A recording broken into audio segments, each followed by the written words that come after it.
Q1 are uninflected words that normally express information having to do with sentence. A. Mode. B. Declension. C. Indicating particle. D. Particles. The correct answer is particles. Explanation. Particles are uninflected words that typically serve grammatical purposes in sentences, such as indicating mood, tense, or other nuances of meaning. Q2. In an attempt to defeat God and his angels, what do the rebel angels make in paradise lose? A. A fortress. B. A catapult. C. A sword. D. A cannon. The correct answer is a fortress. Explanation. In John Milton's Paradise Lost, the rebel angels, led by Satan, build a fortress called Pandemonium in hell as part of their defiance against God. This fortress serves as their capital and a symbol of their rebellion. It is not a literal attempt to defeat God and his angels, but rather a metaphorical one, representing their pride and resolve in the face of defeat. Q3, who inspires Belinda's dream in the first canto and poem The Rape of Lock? A. The Muse. B. The Baron. C. Ariel. D. Umbriel. The correct answer is Ariel.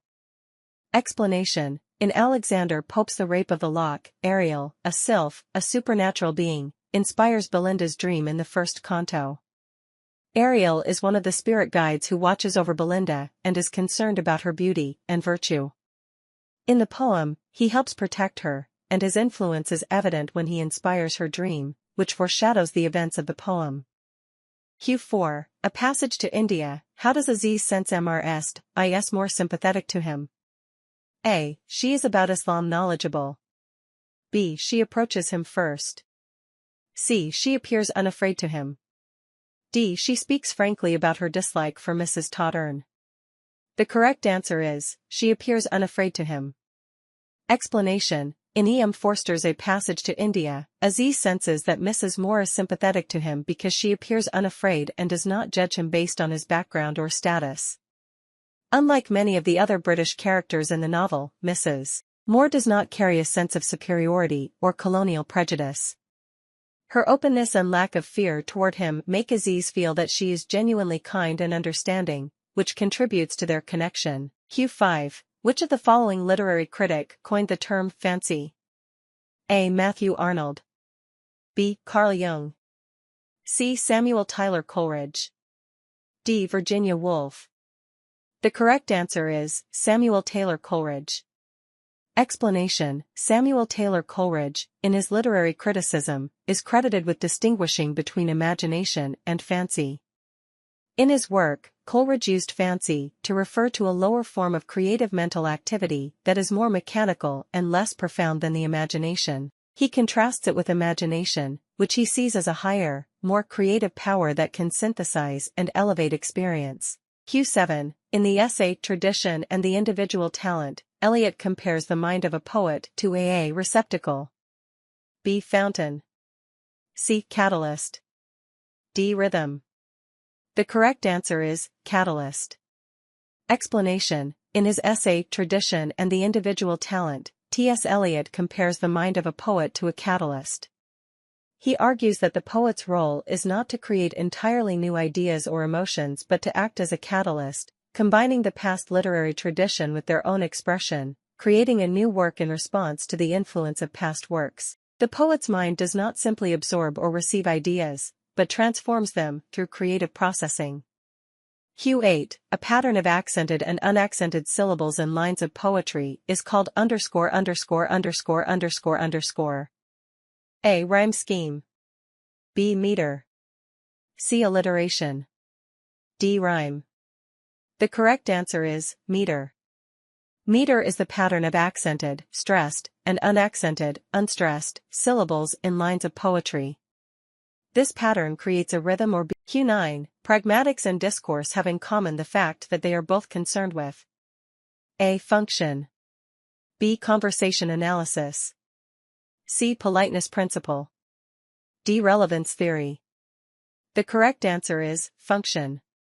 Pragmatics and discourse analysis both focus on the function of language, how language is used in context to achieve specific purposes or goals.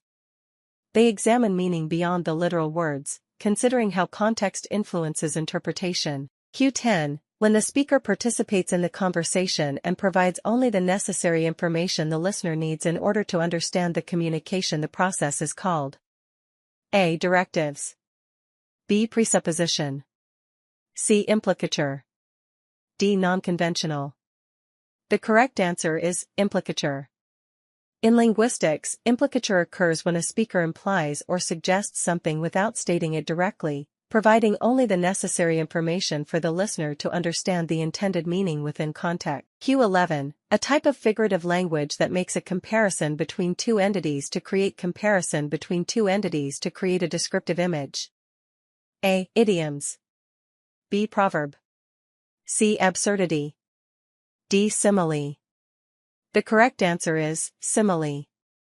A simile is a type of figurative language that compares two entities using words like or as to create a vivid, descriptive image.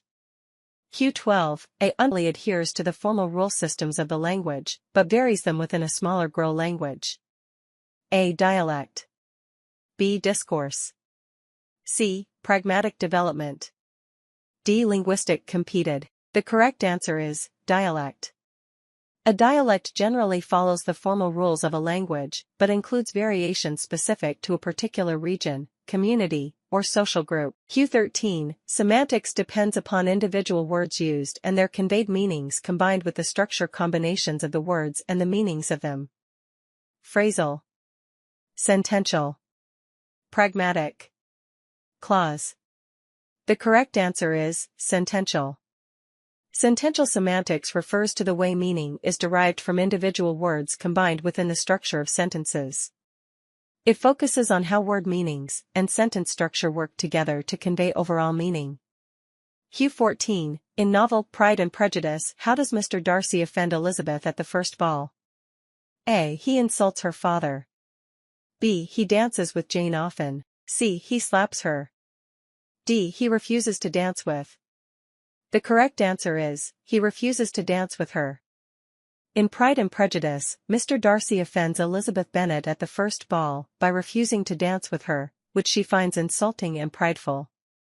This moment contributes to Elizabeth's initial negative impression of him. Q15, in diphthong during the final pause of the vowel articulation, the highest point of the tongue moves quickly towards the mouth. A. Simple, B. Monophthong, C. Closing, D. Centering.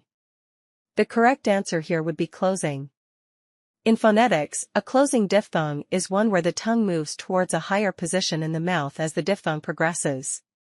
Q16, the use of language and text or piece of spoken and written become meaningful and unified for their users is known as discourse. Concentrating on how stretches of language became meaningful and unified for their user is known as A. Discourse analysis, B. Coherence, C. Relevance, D. Structure.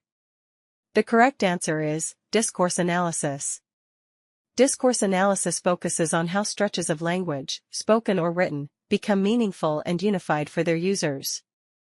It studies how language is used in various contexts, and how it achieves coherence and relevance within a particular social or communicative setting.